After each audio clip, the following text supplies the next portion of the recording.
I'd like now to introduce our next speaker, who is Eileen Benthal. She's a speaker and certified professional coach with a special heart for caregivers. She combines her academic education, years of ministry to women, and life-changing experiences as a mother of a child with a rare disease. Eileen, along with another caregiving mom, are the co-authors of Breathing Underwater, a caregiver's journey of hope in navigating deep waters. Please welcome Eileen Benthal.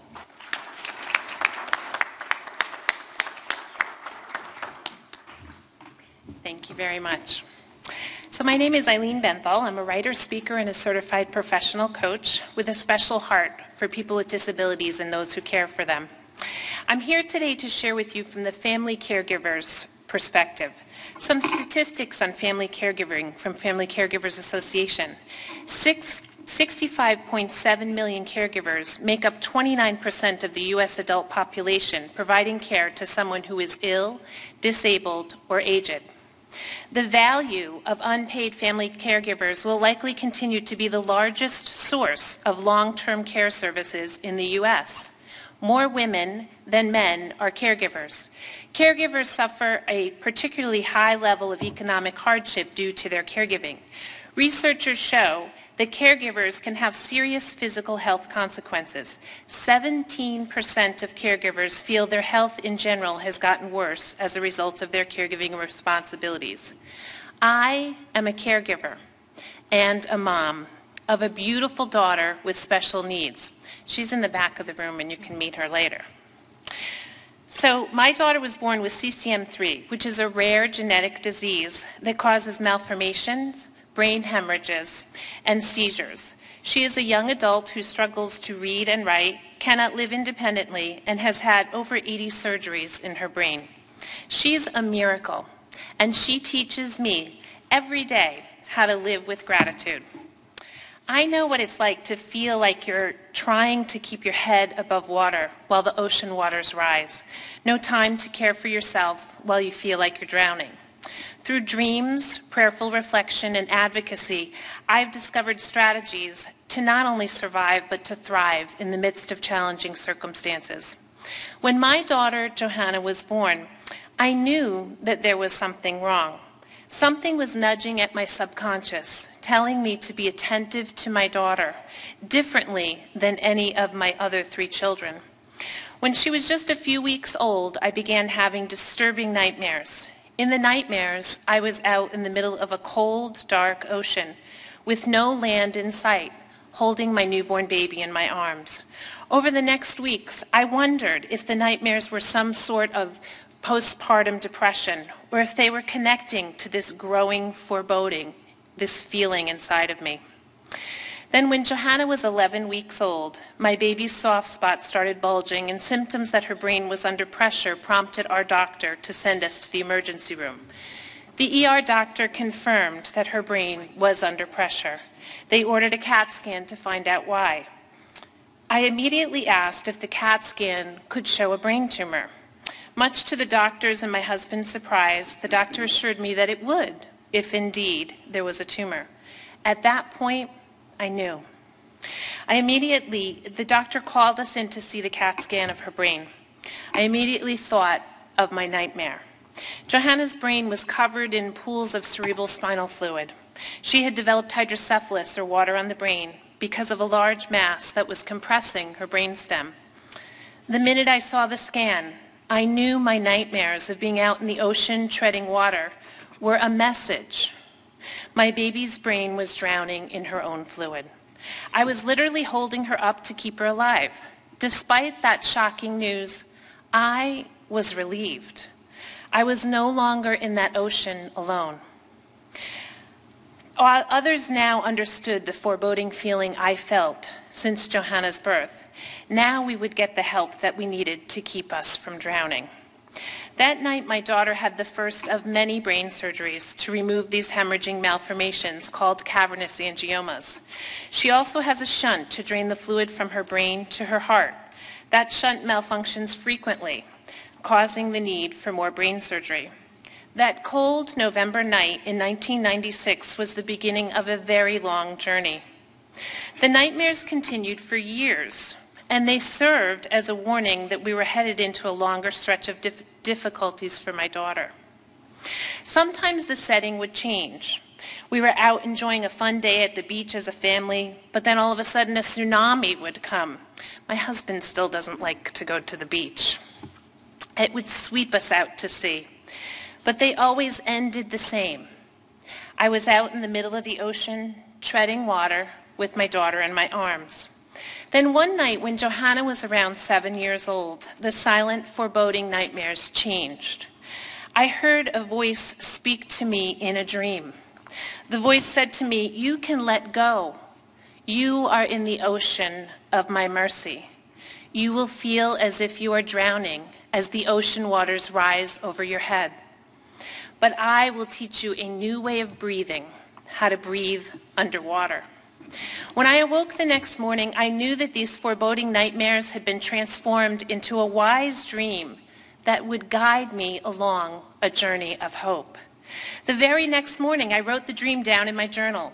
I knew that it would be the title of a book I would one day write to share with others who felt like they were drowning. I wanted to share not only how to survive, but to thrive in the midst of difficulties.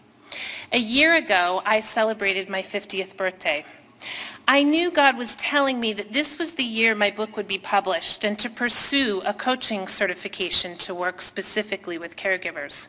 I was given direction, clarity, and the will to accomplish this lifelong dream, which gracefully unfolded in this 18-year journey.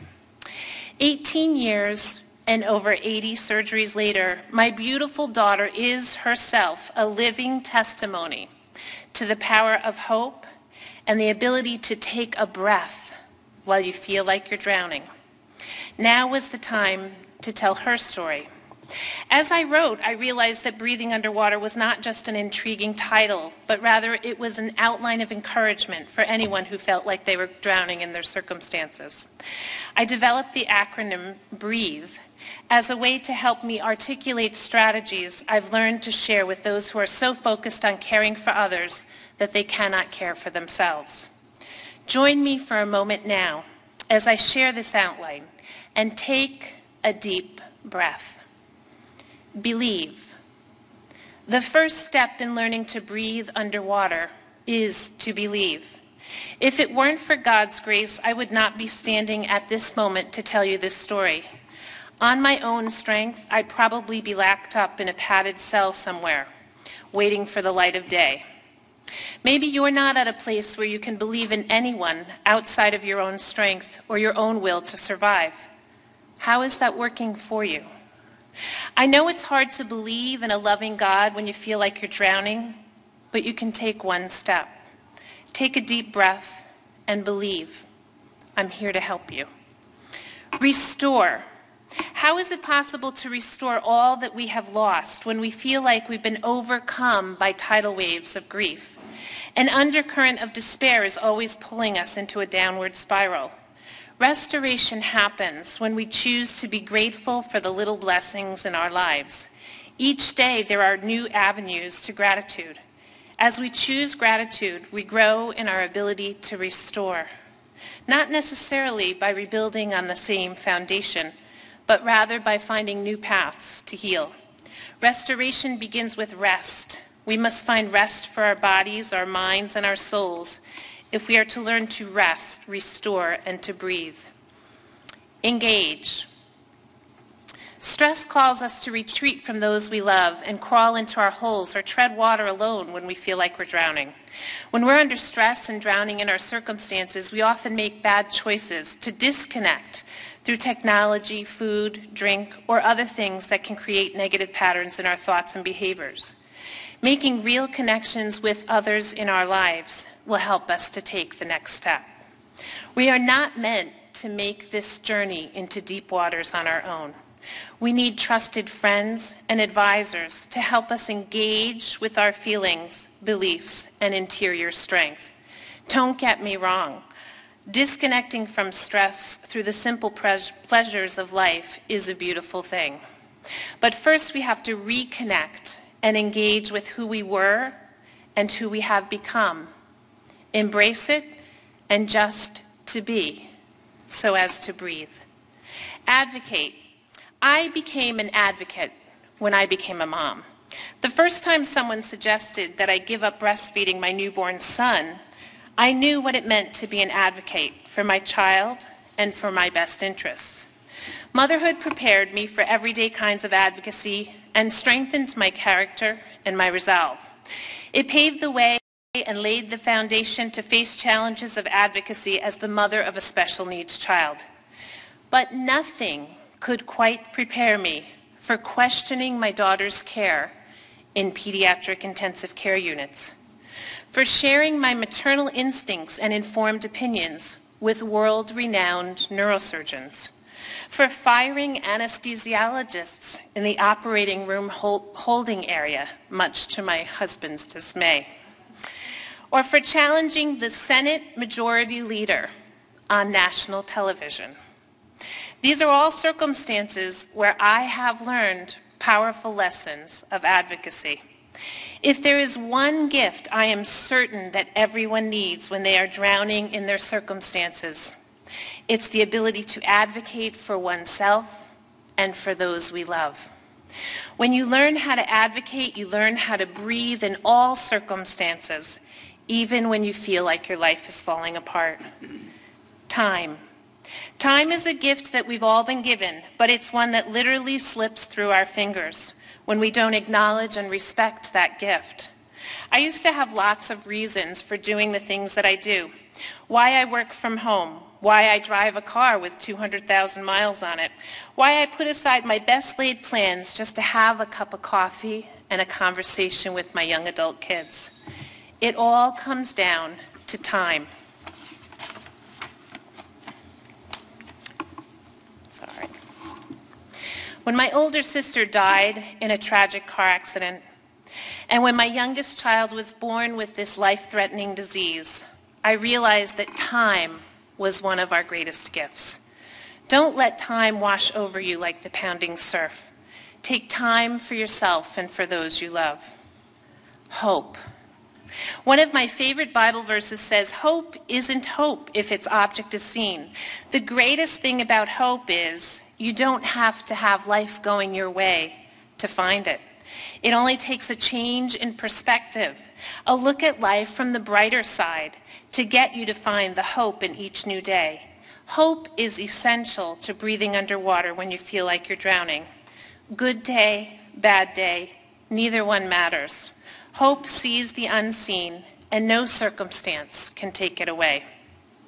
Endure. Endurance is the fruit of perseverance.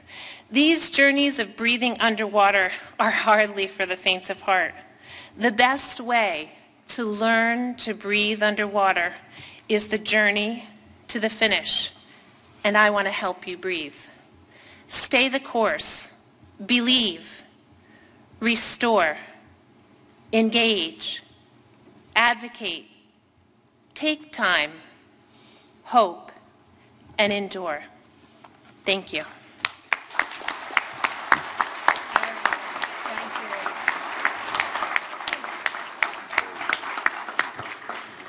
Thank you, Eileen, for giving us, all of us, an outline for leading a better life, not just for caregivers, but I think all of us can pick up something from learning how to breathe.